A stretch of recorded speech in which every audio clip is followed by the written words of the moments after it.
भाजपा ने लोकसभा चुनाव के लिए प्रत्याशियों पर मंथन शुरू कर दिया है। मोदी की गारंटी का नैरेटिव सेट कर रही पार्टी जीत पक्की करने के लिहाज से उन 48 लोकसभा सीटों पर कद्दावर नेताओं को उतारने की योजना बना रही है, जहां पिछली बार जीत हार का अंतर 2% से कम था। भाजपा जिन सीटों पर 35 से 52% से ज्यादा के अंतर से जीती थी, वहां नए प्रत्याशियों को मौका दिया जाएगा।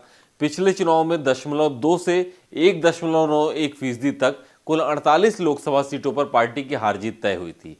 इनमें से 10 उत्तर प्रदेश से हैं, जहां भाजपा जीती थी। 48 में से 27 सीटें ऐसी थी जहां प्रत्याशी 1% से कम अंतर से चुनाव जीते थे, जबकि जिन 50 सीटों पर जीत का अंतर 35% से ज्यादा रहा, उनमें 40 से ज्यादा पर भाजपा जीती थी। तो प्रत्याशियों को लेकर भाजपा की बैठक में क्या हुआ मंथन? इंडिया गठबंधन कैसे सीट शेयरिंग कर एनडीए की कार्ड बनाएगा? किसकी क्या रणनीति है, आइए समझते हैं। नमस्कार, मेरा नाम है अभिषेक पांडे। दरअसल 2019 में भाजपा 303 सीटें जीती थी। 240 सीटें अन्य दल जीते थे। इनमें से कुछ एनडीए, कुछ यूपीए तो कुछ अन्य थी। लिहाजा 40 सीटों का उलटफेर बड़ा बदलाव ला सकता है। इस लिहाज से 2% से कम मार्जिन वाली 48 सीटें अहम हो जाती हैं। बिहार में नीतीश विरोधी खेमे में चले गए हैं। महाराष्ट्र में शिवसेना एनसीपी दो फाड़ हो चुकी है।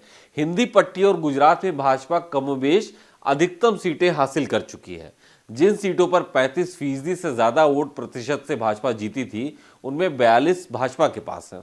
भाजपा के चुनाव अभियान से जुड़े नेताओं का कहना है कि उत्तर प्रदेश, बिहार, ओडिशा, तमिलनाडु, तेलंगाना, असम और बंगाल आदि में इस बार कद्दावर नेताओं को उतारा जाएगा।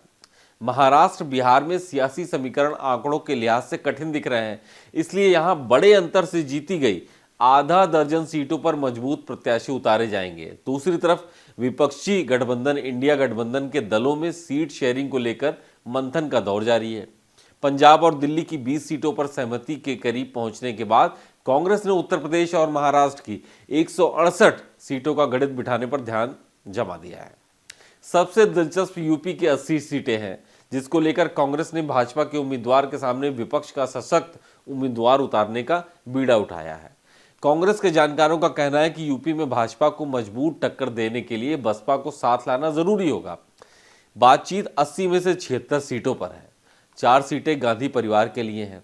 विपक्षी खेमे को लगता है कि इस बार वरुण और मेनका गांधी भी भाजपा के टिकट पर चुनाव मैदान में नहीं होंगे। ऐसे में रायबरेली, अमेठी के अलावा पीलीभीत और सुल्तानपुर पर भी सामूहिक फैसले लेने होंगे। बाकी सीटों को लेकर सपा के साथ कांग्रेस बातचीत चलाएगी। कांग्रेस का मानना है कि बसपा को साथ नहीं लिया तो मुकाबला त्रिकोणीय हो जाएगा और भाजपा का रास्ता आसान हो जाएगा। समाजवादी पार्टी के भी बसपा को लेकर इधर फिलहाल कुछ सुर बदल गए हैं। ऐसे में कांग्रेस ने बसपा के साथ मिलकर सपा से सीटों का सौदा करने की रणनीति बनाई है। यानी कांग्रेस ने सिर्फ अपने लिए ही नहीं बल्कि राष्ट्रीय लोकदल और बसपा के लिए भी सीटें मांगने का फॉर्मूला तैयार किया है। महाराष्ट्र में कांग्रेस, एनसीपी शरद पवार और शिवसेना उद्धव गट के बीच सहमति का खाका माना जा रहा है कि तैयार हो गया है। कांग्रेस और शिवसेना को 20-20 और एनसीपी और अन्य को 8 सीटें मिल सकती हैं। वहीं बिहार को लेकर सीटों के बंटवारे को लेकर भी एक पॉजिटिव खबर है। बिहार की 40 में से आरजेडी और जेडीयू को 16-16 सीटें मिल सकती हैं, जबकि कांग्रेस और वाम दलों को 8 सीटों पर चुनाव लड़ने पर सहमति बनती दिख रही है। ठीक इसी तरह दिल्ली और पंजाब की 20 में से कांग्रेस और आप को आधी-आधी सीटें मिल सकती हैं। समझा जा रहा है कि कांग्रेस पंजाब में 6 से 7, जबकि आप दिल्ली में 3 से 4 सीटों पर लड़ेगी। आम आदमी पार्टी ने रुख नरम करते हुए गोवा, गुजरात और हरियाणा की एक-एक सीट मांगी है। अगली बैठक में सीट शेयरिंग को अंतिम रूप दिया जाएगा। अब देखना दिलचस्प होगा कि किसकी रणनीति किस पर भारी पड़ती है। आज के इस एक्सप्लेनर में फिलहाल इतना ही, और ऐसे जानकारी वाले वीडियोस पाने के लिए आप देखते रहिए डेली लाइफ।